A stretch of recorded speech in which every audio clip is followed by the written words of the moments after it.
Hey there, welcome. It's episode number 21, our special 2 podcast week this week. I'm Frances Echeverria, licensed marriage and family therapist. And I am Deanna Silverman, licensed clinical social worker. So in honor of Social Worker Awareness or Appreciation Month, is that what it's called? It's Social Work Month. We decided what we would do is open ourselves up for questions from people that were listeners. So Deanna, you were episode number 20, and now we are on to Ask the LMFT. So we've compiled a bunch of questions. I like it. I keep thinking about this as, we've been recording, but this feels like the most acknowledgement I've received as a social worker, like in terms of people asking me what it is I do. I don't know. I don't really feel like our career path is like recognized the way I feel it should be.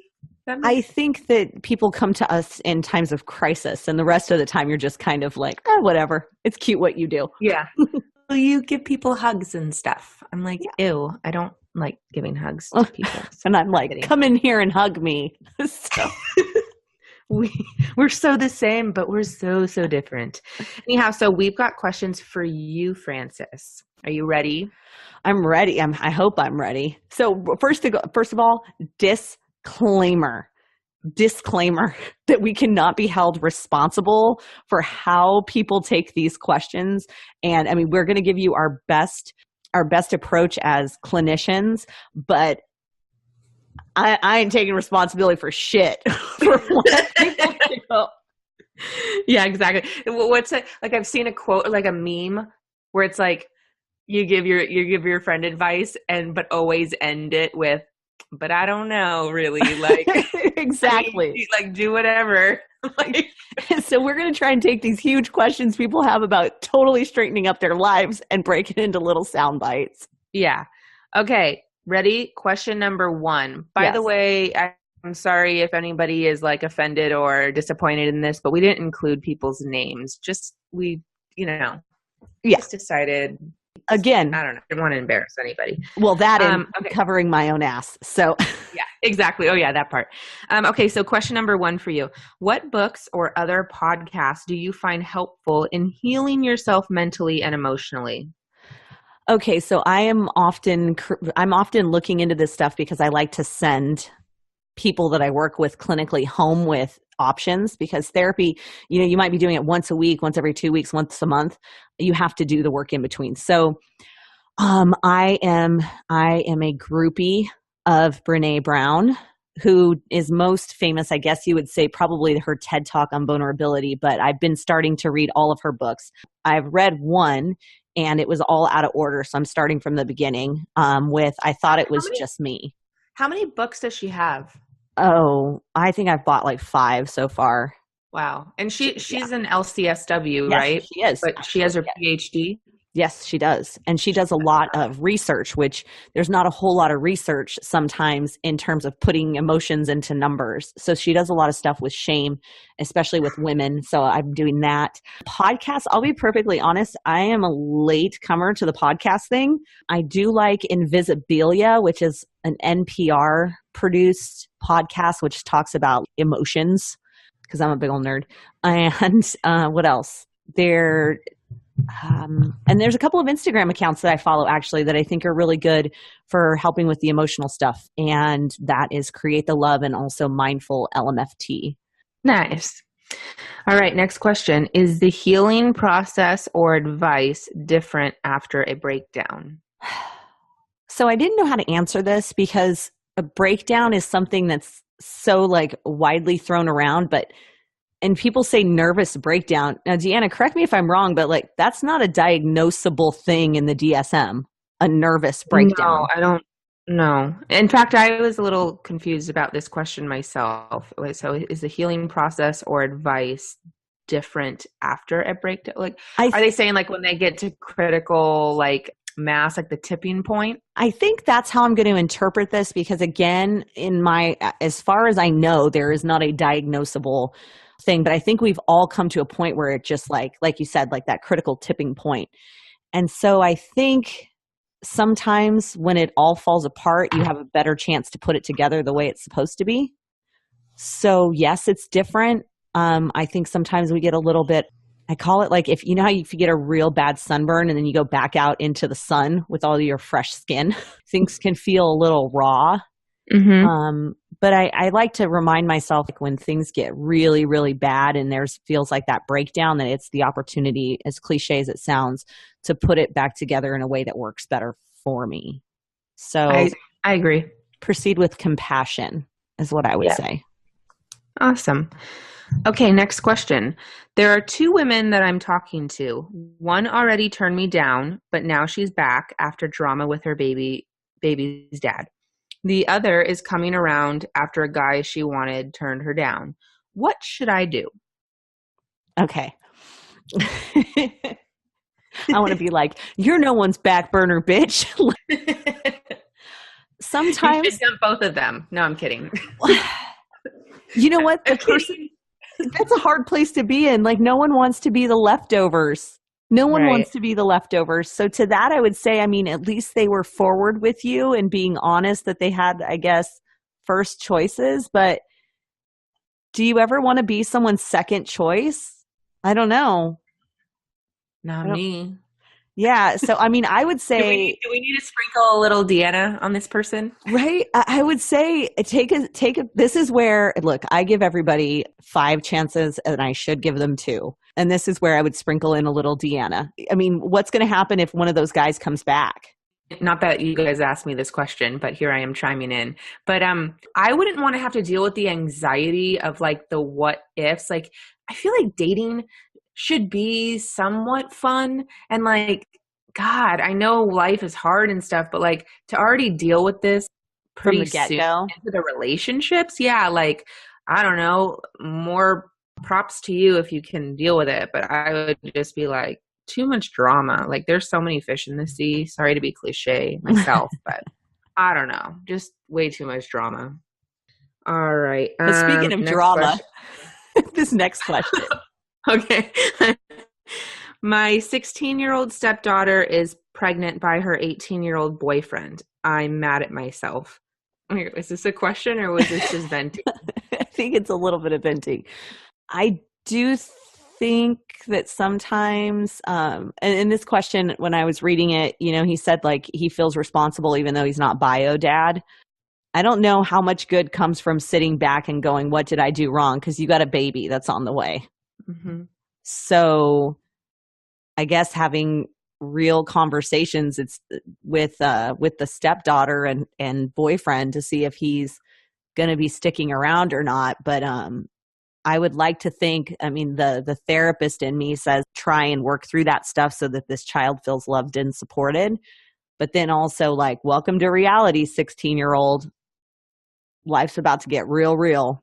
Piece about feeling mad at yourself. Like, I think that's, I'm sure you're feeling a whole lot of emotions, and to just check in with yourself and know that I think that what you're feeling is pretty normal. You know, I'm sure I don't know. I'm just trying to wrap my head around this, but I think that what you're probably going through is normal, but you guys will be able to get through it as a family.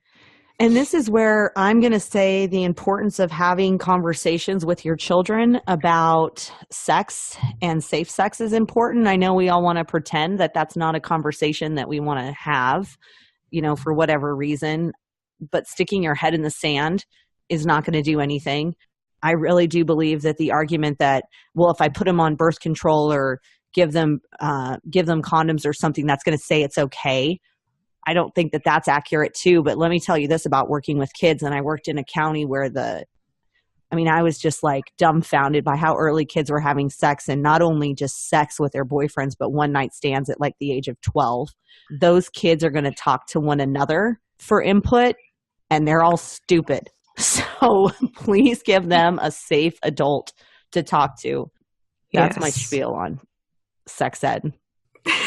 They're all stupid. They're all stupid. Yeah. 12-year-olds and 14-year-olds and 16-year-olds that are all having sex should not be talking to each other about safe sex, because the vast majority of them are going to be wrong and they're just making it up or taking it from their I completely agree. When I was in my early 20s, one of my first jobs kind of like in this field was I was running a parenting group for parenting or pregnant high-risk teens.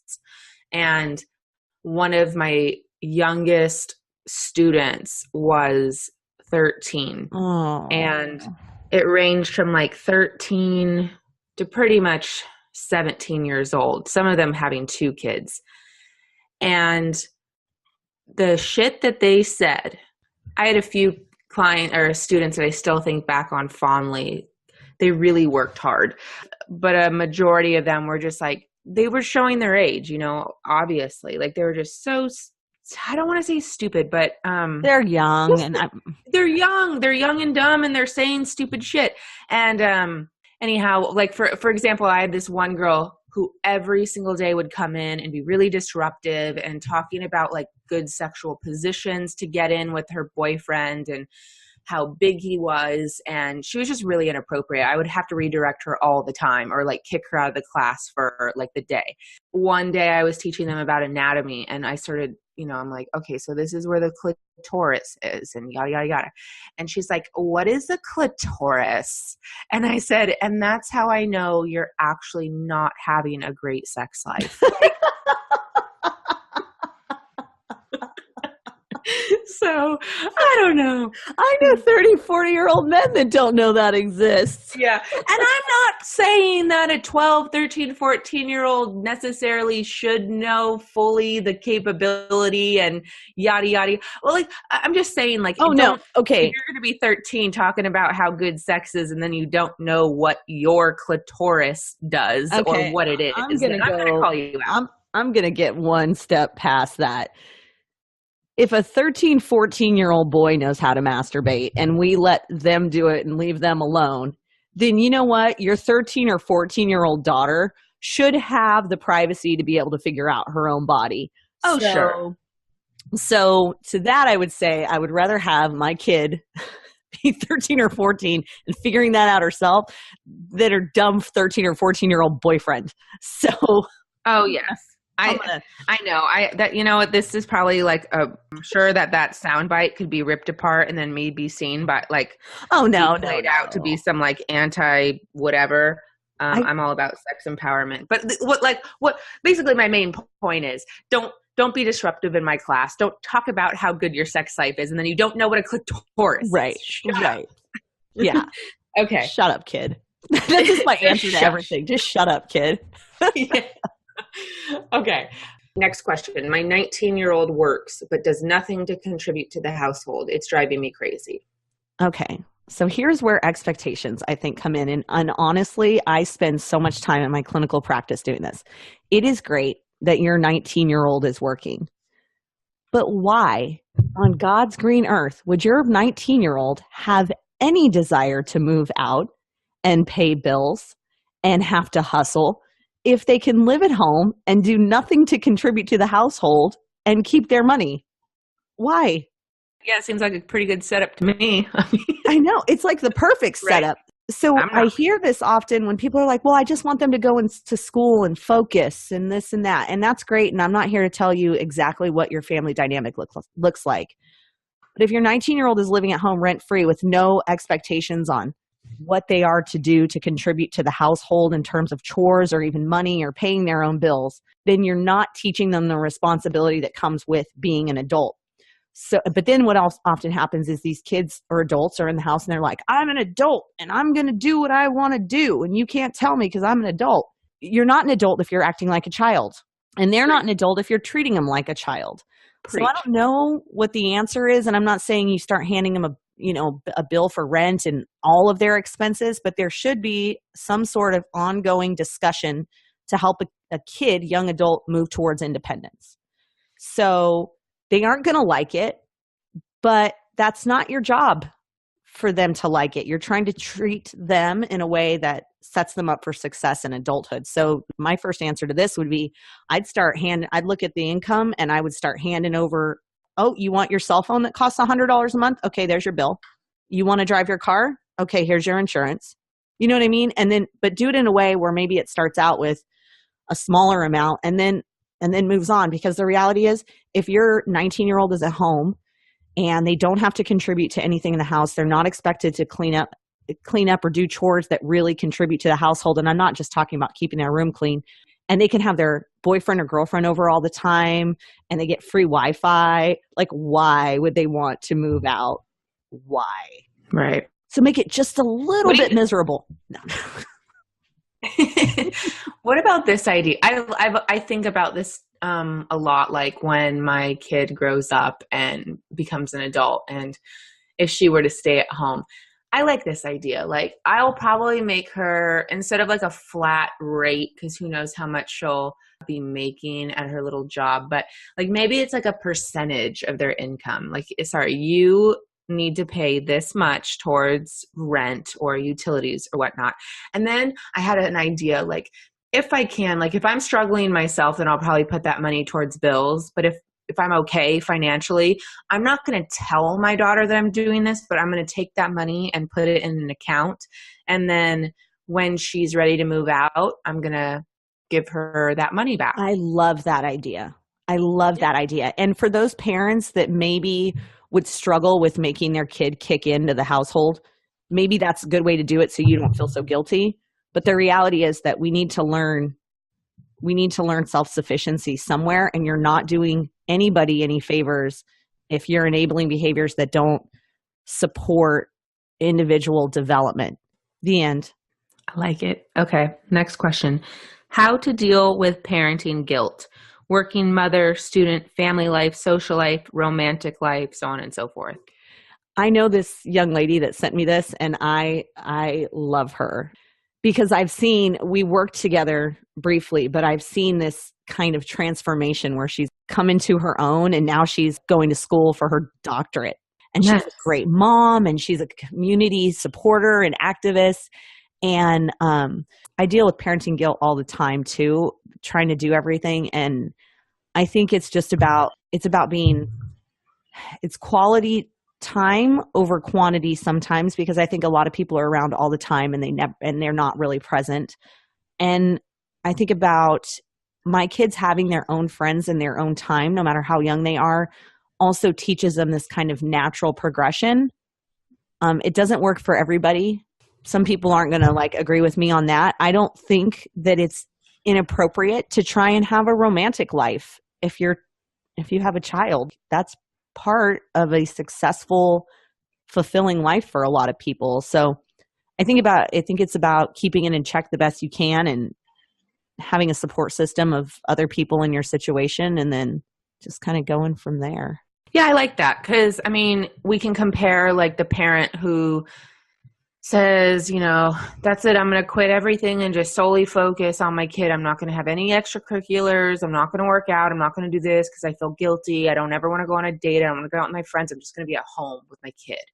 And that may or may not look like, you might be home with your kid all day long, but it might not be, like you said, quality time. Like, it could be you sitting on the couch looking at your phone instead of engaging with your kid. You might be feeling a little burnt out, or needing mommy time or daddy time, or, me time. And it's you're not allowing yourself to do that. So it's the time that you are spending with your kid, you might be feeling frustrated or overwhelmed, which then the kid feels, compared to having, healthy boundaries and carving out time to, let's say, go to the gym. So I know you are a big person that goes to the gym, and I really like what you've said to me before, even off air, where you're I want my kids to see that this is something that's important to their mom, working out and staying healthy. It's good role modeling. So although you may feel guilty about spending an hour at the gym, it shows them that you are taking care of your mind and body, and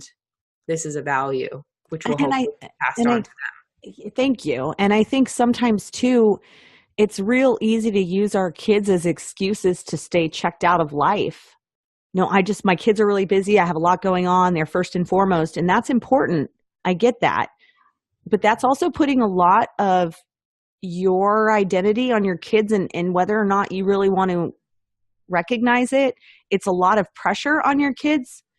And it also doesn't necessarily give an accurate, what if when they grow up, they have a job where they can't take time off? I've never been able to go on a field trip with my kids, not in the last couple of years. I can't.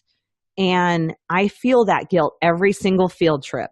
But I also know that they're just going to have to know that sometimes it doesn't work out that way. And you know what? We talk about it. We talk about being upset about it or being disappointed, and we do the best we can.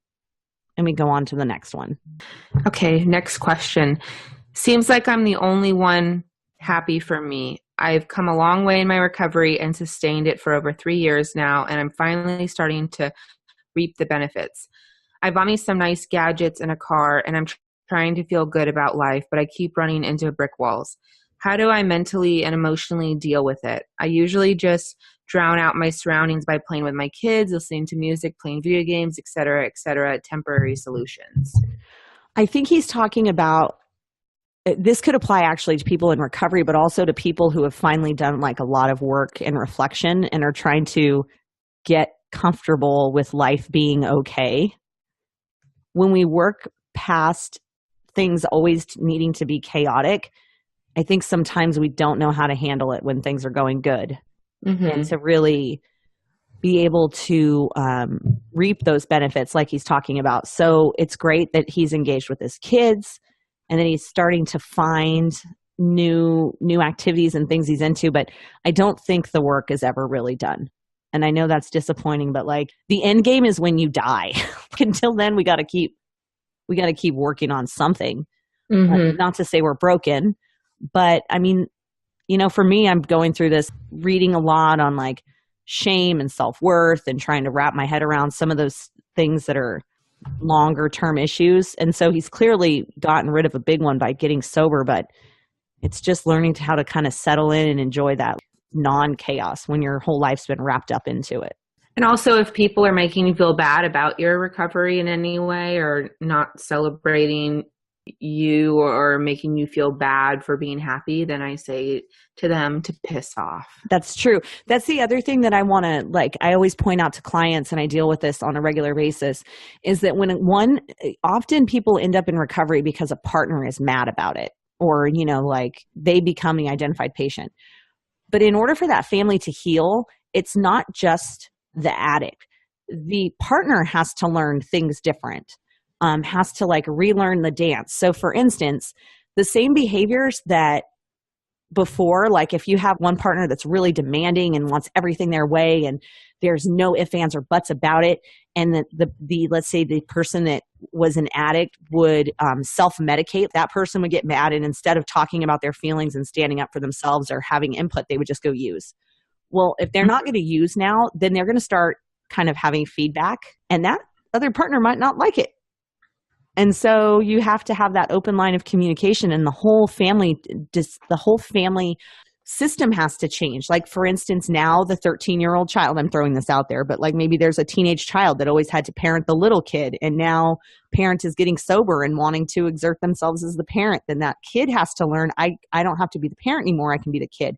So there's a lot of healing that goes on all the way around.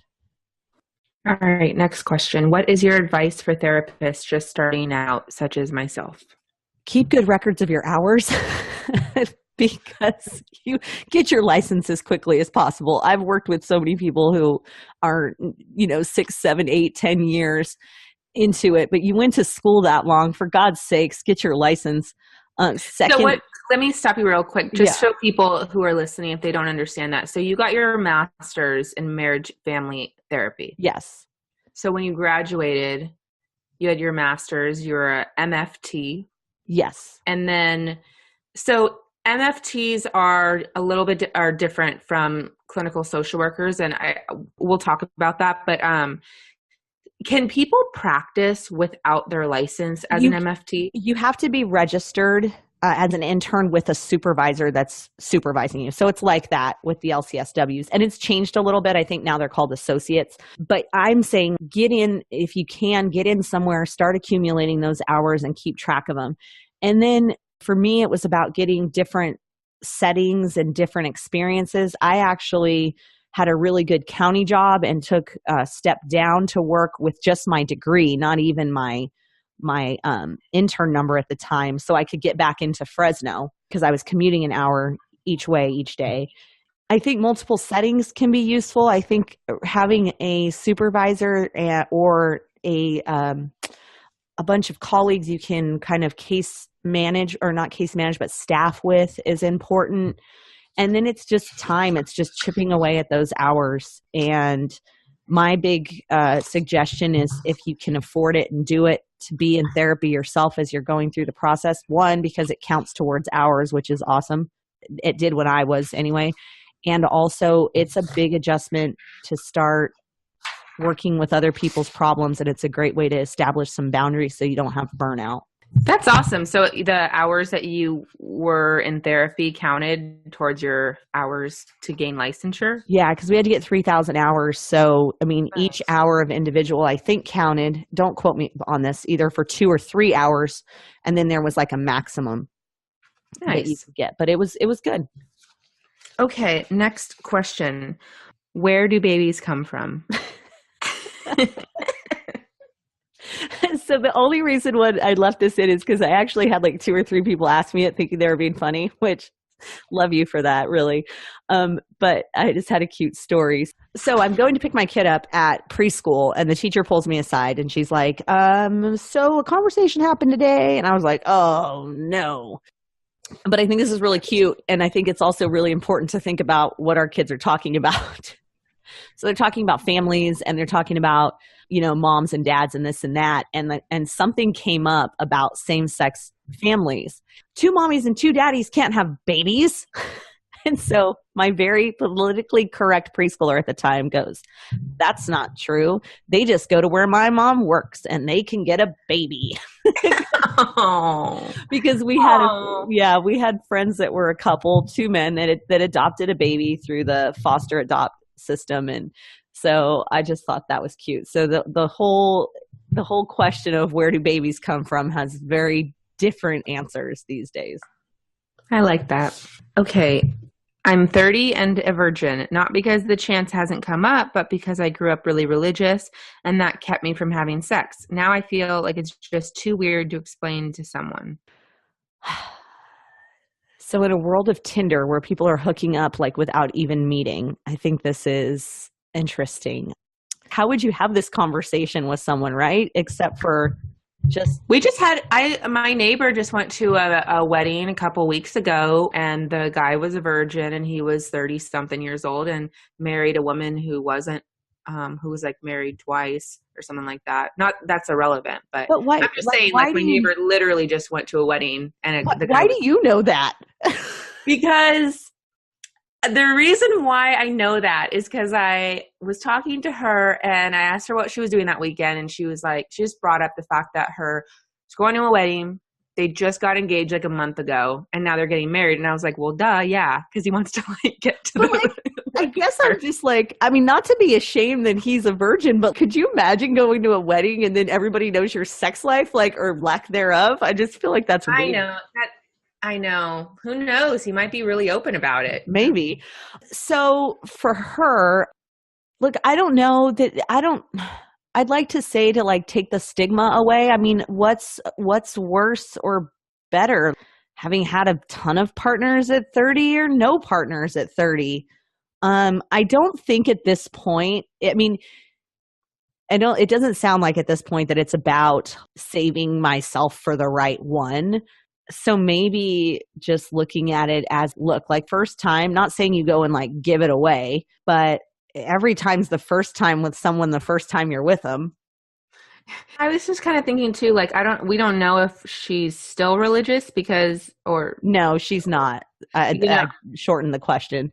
Okay. I don't know. Like you just, like, I feel like there's this element of like self-imposed stigma. Right. 'Cause if you're open to dating somebody within that religion, let's say as an example, they're probably going to understand why you chose to remain a virgin because they understand the religion that you both came from, whether or not you guys are super like involved in that religion today. Do you get what I'm saying? Right. Like at the very least, they might have like an understanding of like why you've decided.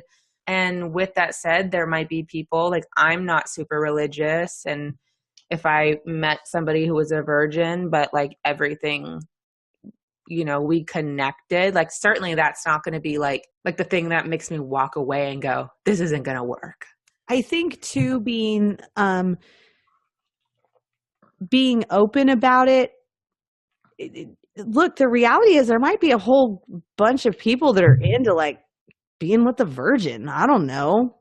I mean, I just but think you're going to find the right, well, you know what? When you find the right person, seriously, there's nothing that's going to freak them out or scare them away. They're not. They're going to fall in love with you as a person, and it's not even going to be an issue. but I mean, even in the dating world though, because let's be real. Sometimes you sleep with people who aren't the person you're going to be with. So, oh, see, I'm taking it from, I know this was no, I think, no, this is just in the dating world. I think now it's just become this thing where, like you said, self-imposed stigma. Are you taking this question as like she's ready to lose her virginity to somebody, like casually if it comes up? So getting some background on this particular one, because I just shortened the question. I think she grew up religious and passed a lot of times because of religion. And then now she's not religious. And it's like, well, shit, this is kind of a weird thing to bring up. But I don't think it's that weird. I don't think it's that weird either. And so maybe we're just not to minimize it, but yeah, not right. Exactly. We don't want to like be, she's like, well, thanks guys for just listen, your first time with a person is going to be weird anyway, period. The first time you're with someone, everybody's learning their own body and how to be with each other and whatnot. Yeah. Just go for it. Or you know what? Fake it. Watch some really good porns and like figure out what you're going to do with your hair when you're flinging it around trying to look like a sex kitten. I don't know. Like, they're not going to know. Or be like me and like the first time I have sex with people, like divert eye contact because you're awkward feet bopping it way. Like, like you're like, can you, let's do it like this. So we're not facing each other because I don't like looking at you. We should do a whole show on sex because I think one, it would be fun, and two, there's some stories. But next episode, I'm gonna do it. One thing I thought's really interesting is that so many times I think in this, like, why do people close their eyes so much during sex? Is it because they're like trying to focus on their feelings, or is it because they don't want to make eye contact, or is it because they're trying to fantasize about somebody else or hold off? But you would think that in such an intimate moment as when you're like slamming two naked bodies together, that you would want to look at the person. Well, no, because what if they have a horrible O face? This is true. What if they're trying to multitask? What if they're trying to take a nap and have sex? I have totally reviewed study material in my head. I read something where it was like a really big percentage of people answer their phone while having sex. Okay, anyone that's listening, if you've answered the phone while having sex, we want to hear from you. No, we don't, because they might be busy. Oh, yeah. Not while having sex, though. But I do want to hear from you. Okay. Next question. Any advice for moms of teens with both medical conditions, type 1 diabetes, for example, and mental health issues? No firm diagnosis yet. When one is not controlled, high blood sugar, it can affect the moods and behaviors of any underlying mental disorder. The opposite can be true as well. Well-controlled diabetes, but refusing medication that prevents roller coaster emotional extremes. So basically, she wants advice for a mom of teens that are managing both medical issues and mental health issues. I think the important thing is, I think it's great they're following up on the underlying mental health issues. I always go back to like being a teenager is so hard. And I work with a lot of teens trying to navigate life and the pressures of that and friendships and hormones. And then you put something in like a chronic disease that's requiring you to manage your life in a level that maybe a lot of your peers don't understand and also feels unfair.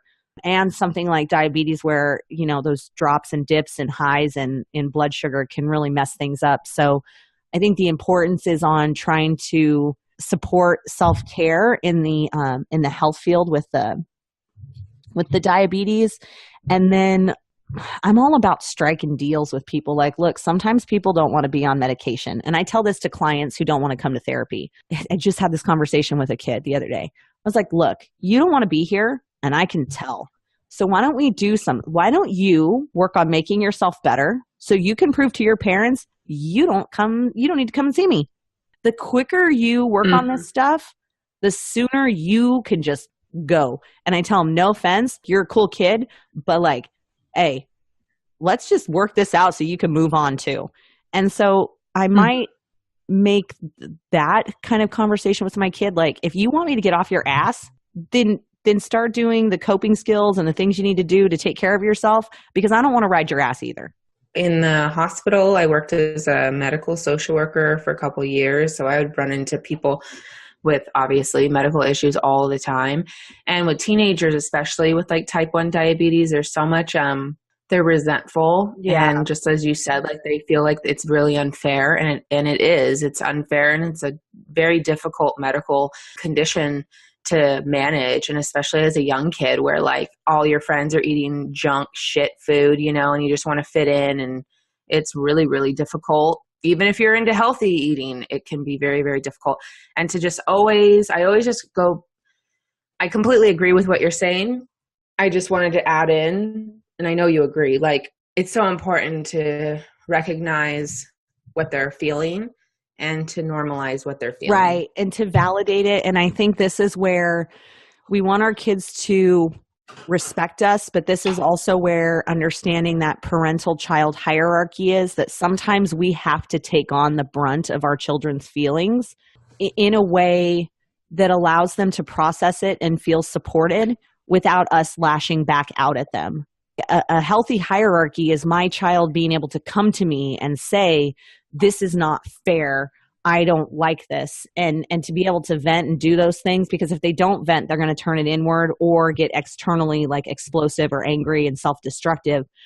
So then that's where it's important for these parents to have their own support system to be able to talk about this, to kind of let some of this steam off, because we want our kids to come to us for support, but not to lash out. But there needs to be some kind of way to let the pressure off, like a pressure valve. I'm feeling hopeless, frustrated, stressed, and motivated at the same time. Home life is hard because my partner has PTSD but won't admit it, nor does he see the importance of finishing school or working full-time. I'm in school and motivated, but I come home to a dark cloud. I don't want to leave the relationship or my house just to study. I also feel pressure because I'm not where I'm supposed to be work-wise due to an injury. I'm in the military. Help. Okay.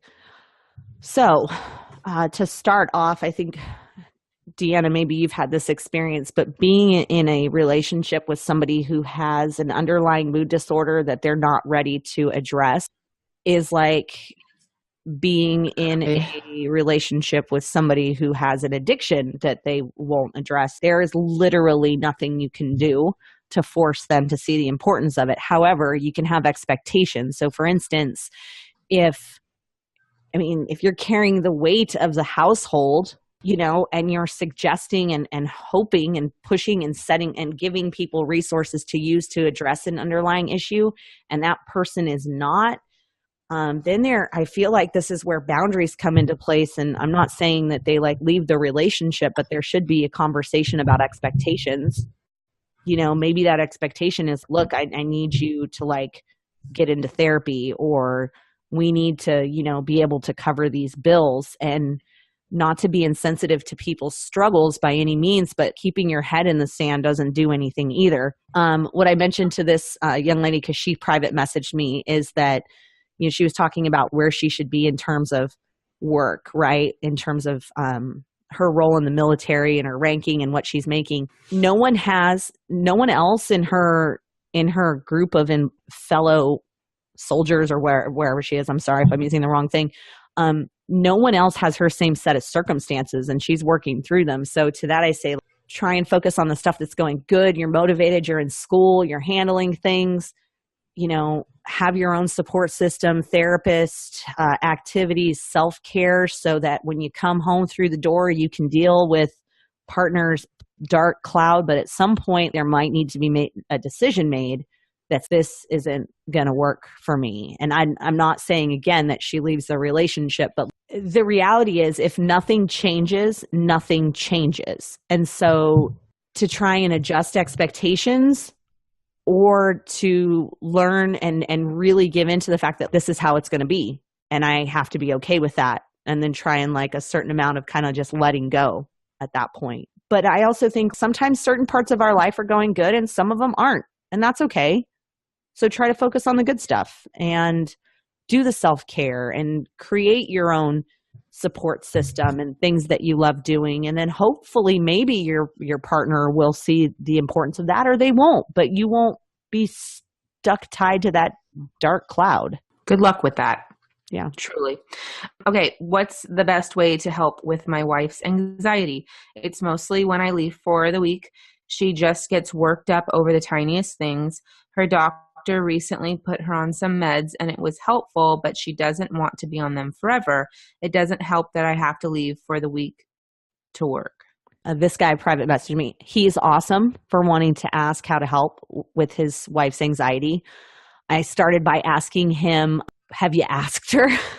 Because I think that's the no-brainer, right? But then no one wants to ask because they don't want their partner to think, oh my gosh, I think something's wrong with you. But like, you have to go straight to the source. If your partner is in therapy, sometimes you can request to be a part of a therapy session strictly for what can I do to help? Because sometimes and it's so individual, because sometimes we think we're doing the right thing and we're totally doing it wrong. So for instance, maybe his wife just needs someone to vent to. Maybe his wife needs someone to be like, you're okay, it's fine. But if his wife hears that as minimizing her anxiety, that could go all wrong. So I would start by asking, what exactly would be helpful? Do you want me to help distract you? Do you want me to remind you to breathe and help you kind of go through like a breathing exercise? What is it you want? And if she doesn't know, then she really needs to identify that. And sometimes life just happens. I mean, he has to work out of town. Maybe the safety thing is her feeling like he's available by phone, those kind of things.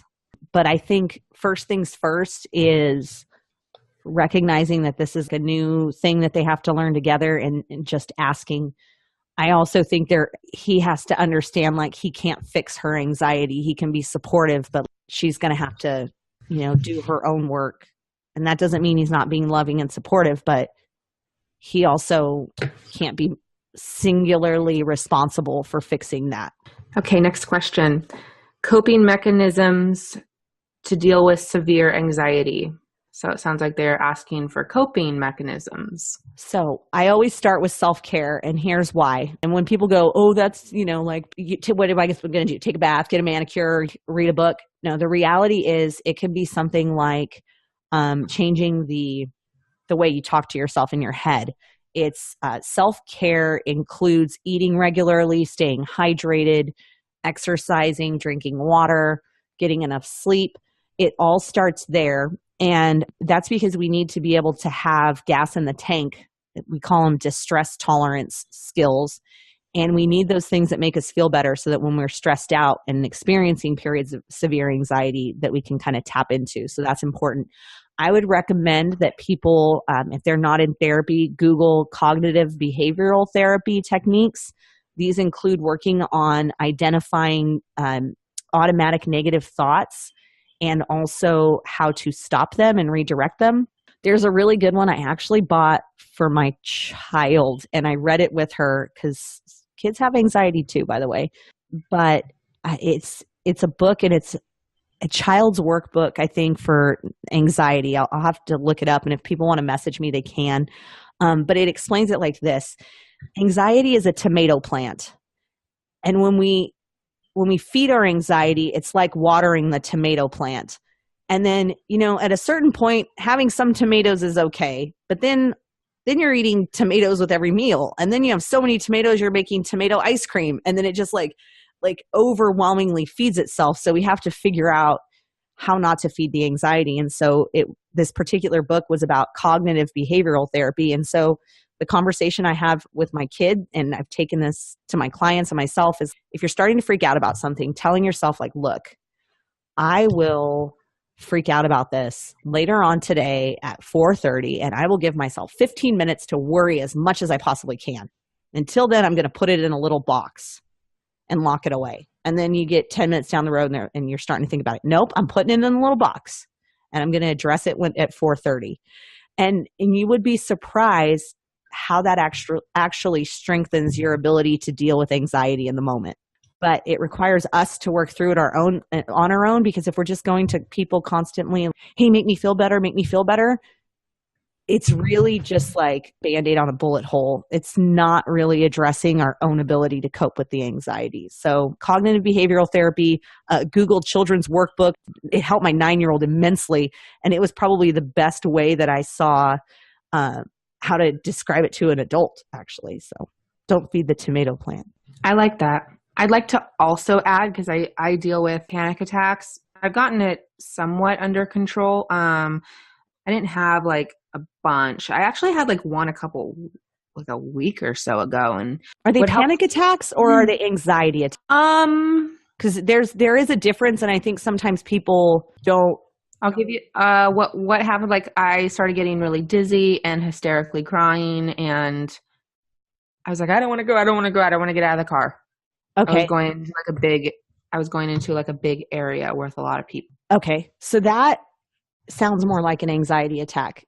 And real quick, and I want to hear your coping on that, because it goes right into the next question. But just to clarify, so a panic attack, you can actually stop a panic attack when it's happening if you recognize it's a panic attack, meaning feelings like your heart's racing, and they come out of nowhere. There's no trigger in a panic attack.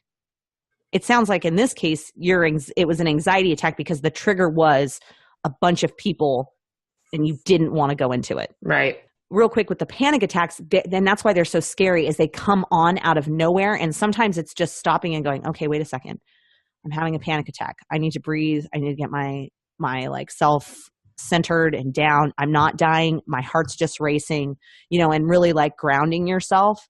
And so that's kind of the difference really quick on that. So your anxiety attack was triggered because you were in a car? Well, real quick, I want to say, because I've had panic attacks before, in terms of like you said, like everything's going, like you'll be going through life and you're actually feeling really good. And then all of a sudden you'll have a panic attack, which is like super fucking confusing, because you're like, wait a second, I'm like in the best place of my life currently. Why am I having this panic attack? Mm-hmm. And our doctor one time explained it to me, where he was like, your guard was down because you're always usually, like you're usually like really like tightly wound up and anxious. Mm-hmm. And so it was like, it's oftentimes like when things are going really well and your guard is down, we can get sick because like our immunity is down. Yeah, that makes sense. Like, yeah, you like let the floodgates open. And so I've definitely had like panic, but that's a great, like how you explained it for people to hear. Like an anxiety attack, there's a trigger. My trigger has always been large crowds of people. I don't like that. I have a question. Have you ever had a bad experience in a large crowd, or is it just the large crowd? Well, I'm trying to think. I'm trying to remember. I mean, I've seen, oh God, when I was like in my early 20s, I was walking with a group of people. So it wasn't really a large crowd, but it was this guy like jumped out of nowhere and tried stealing my purse, and he punched me in the back of the head. Then I like ran away. He didn't get my purse, but then apparently he had a gun, and then he like pistol whipped my friend in the face. And Jesus. other than that, well, not other than that, but like everybody ended up being okay. But then when we called the police, they weren't really. This one police officer, I'm not trying to generalize all, because I have very good friends who are police officers, but this one particular police officer was not kind, and he basically yelled at me because he saw my driver's license and he saw that I was from like a middle class safe area, and then he got mad because like, why are you in this part of LA? Probably trying to be support. Yeah, but But then I was like, can you please let me in your car so you can drive me back to my car, because the perpetrator went that way and that's where my car is. And I just told you I had a gun, and he told me no and to walk back to my car by myself. And so, okay, not good. There's that. And then I was like walking in San Diego when I was younger, and I saw this random person run up to a homeless guy and sucker punch him in the back of the head. And the guy passed out from the punch, slammed his face on the concrete. And I don't even know if that guy is alive. Literally, I stood there screaming while this huge puddle of blood came out of this guy's head. And Jesus. Cops came, and I was like a witness and it was awful and there was a large crowd. So it's like, since those two things happened, it can be a large crowd or it could just really be around just the general public not really knowing what the hell is, or what my surroundings are like. So yeah, that was kind of a long-winded answer, but that's what I'm made up of. That's really where it started. So what do you do to cope with your anxiety? So what happened was, this is so silly because a lot of the listeners or my followers on Instagram know that I just went to the Ellen show. People are like Ellen fans. I was an audience member, but just to clarify, I had people like, oh my God, you're going to be a guest on our show. I'm like, I'm not that lucky, but I was just an audience member. And as we were driving down, I was getting so much anxiety. I think it's because I don't spend that much time away from my daughter. And then as we were driving into the parking garage, you could like see all the people like waiting and they're like jumping around and having just this great time. And I don't know what the hell, like I just all of a sudden got so anxious and started like crying. And I felt like guilty about it because like this is a once in a lifetime opportunity and people always want to be here. And I'm just like freaking the fuck out.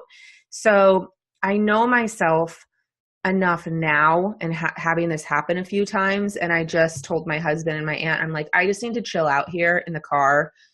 I do some deep breathing. I put the air conditioner on and just do some like positive affirmations and talking to myself. I also was lucky enough to see the famous Vietnamese monk Thich Nhat Hanh speak in Pasadena a few years ago.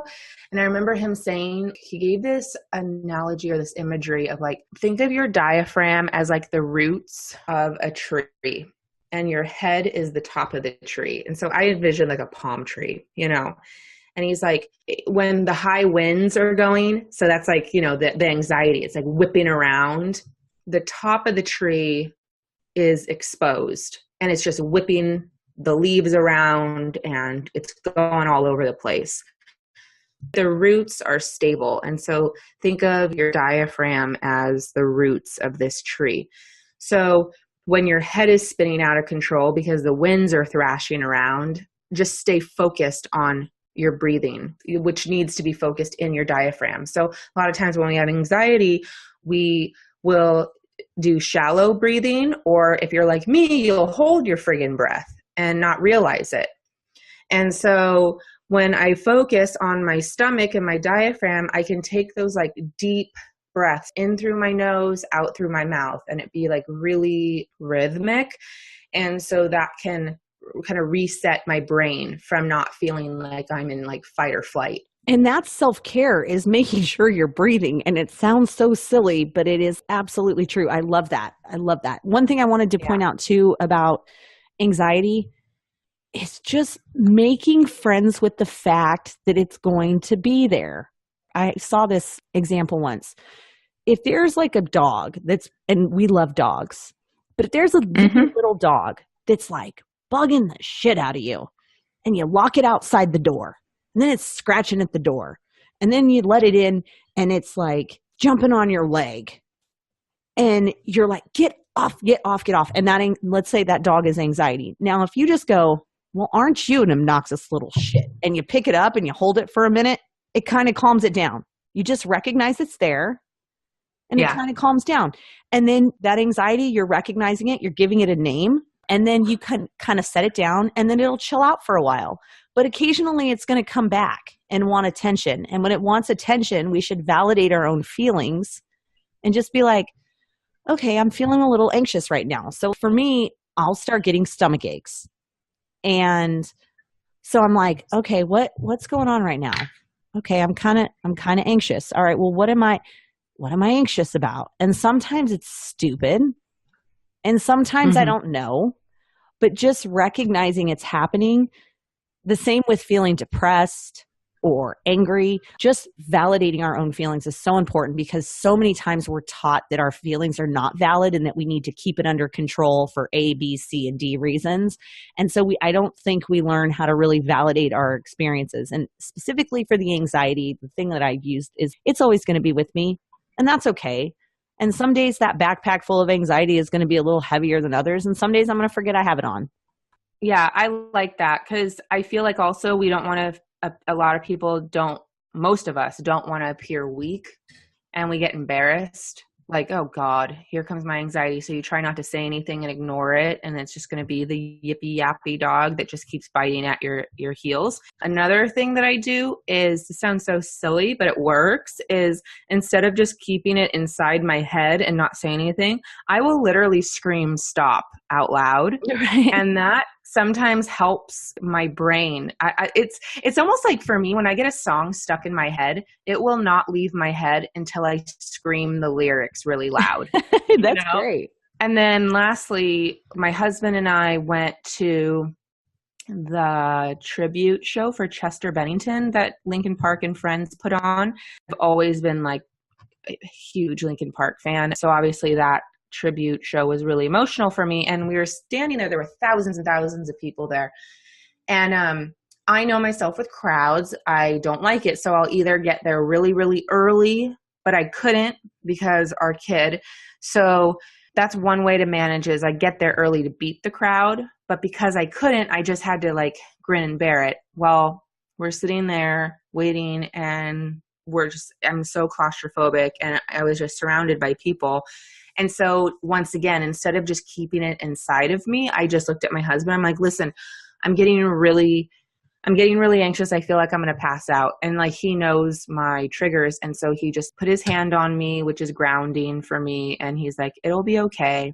We're going to be okay. We'll be in our seat in a second. And just hearing that helped me get out of my head. And he wouldn't have known unless you've told him. And so this goes back to the question about, how do I help my wife? Right. And that's so simple. Right.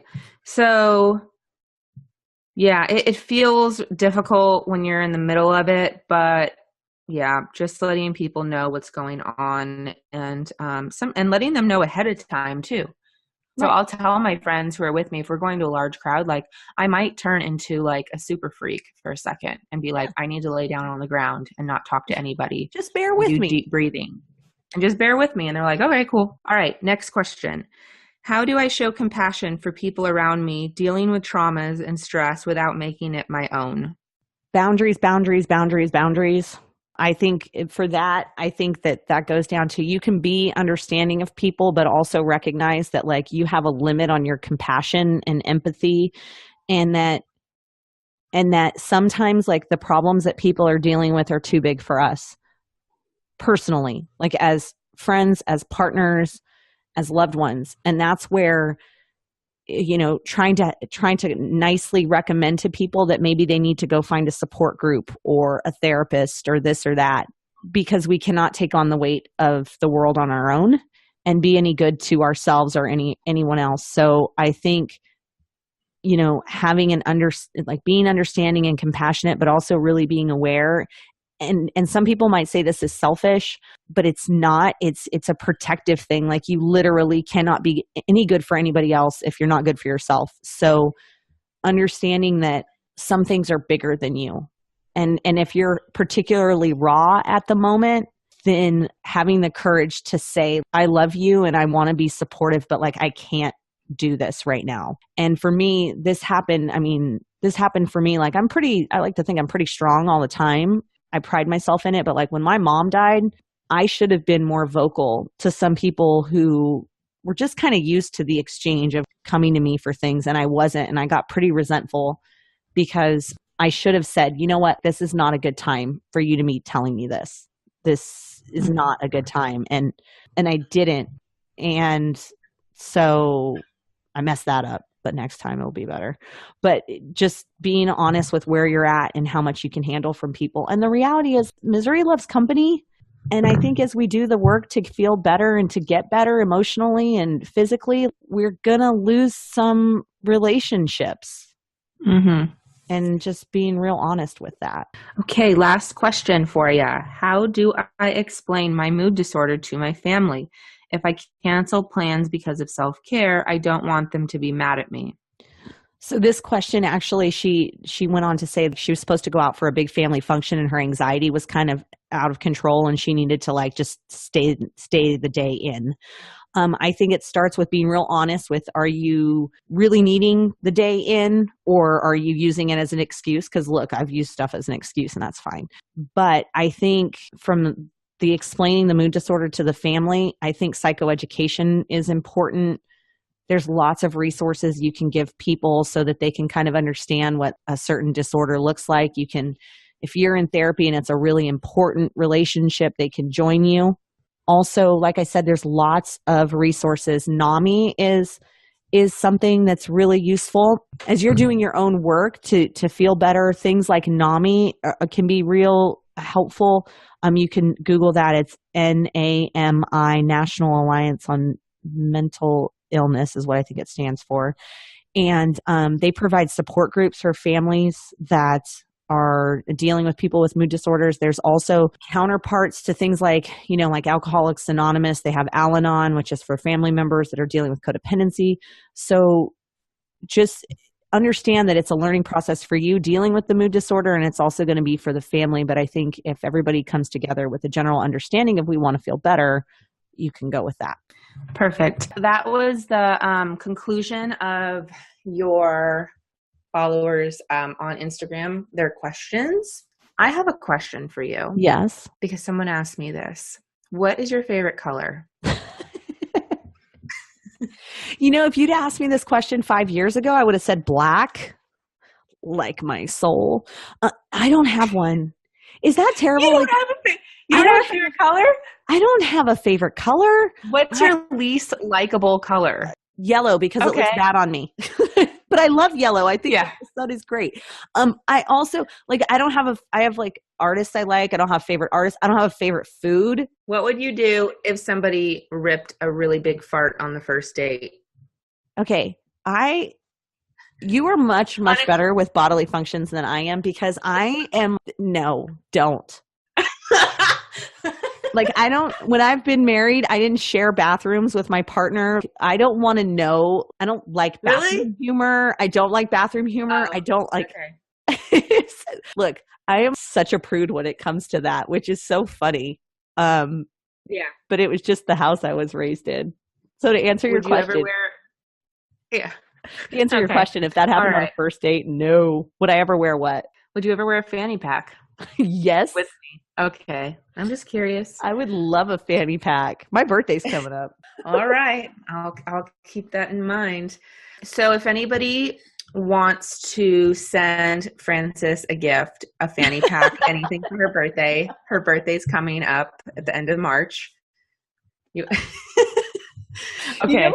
You know what someone sent me today as we're wrapping up? You goat mail. You goat mail? Like you got mail? Right. They mailed me a stuffed goat. like that's the thing. Deanna, we have missed our mark on making millions because you goat mail is a thing and we didn't know it. Yeah. You know what also is a thing? And it's one of the it seems like the universe listens, right? You don't see something and then you see it once and then all of a sudden you see it a million times. Uh-huh. Okay. I just recently saw that people do yoga with goats. As in they do yoga with goats just walking around the room. And I was like, what the hell is this? And then I've seen it 10 times this week, just watching shows or listening to the radio. And I'm like, is this a thing now? I don't know. So it is, but you know what? Having grown up literally in a barn, I have a lot of problems with that because goats will poop everywhere. But in closing, you know what I'm doing for yoga tomorrow? My self-care. Me and a few moms that I couldn't talk into going to regular yoga with me are going to yoga and beer at the brewery downtown. That's awesome. I like it. So that does it. That is our special Ask the LMFT episode of the Hilarious Humanitarians Podcast. I do believe we may have forgotten to say that in the beginning, what it is you're listening to today. Oh, well, it worked. So you can find Deanna as Hilarious Humanitarian on Instagram. Myself, I'm Frances, but I go by Shut Up Skippy on Instagram. Also on Snap because that's fun. And we will see you back here next week. Bye.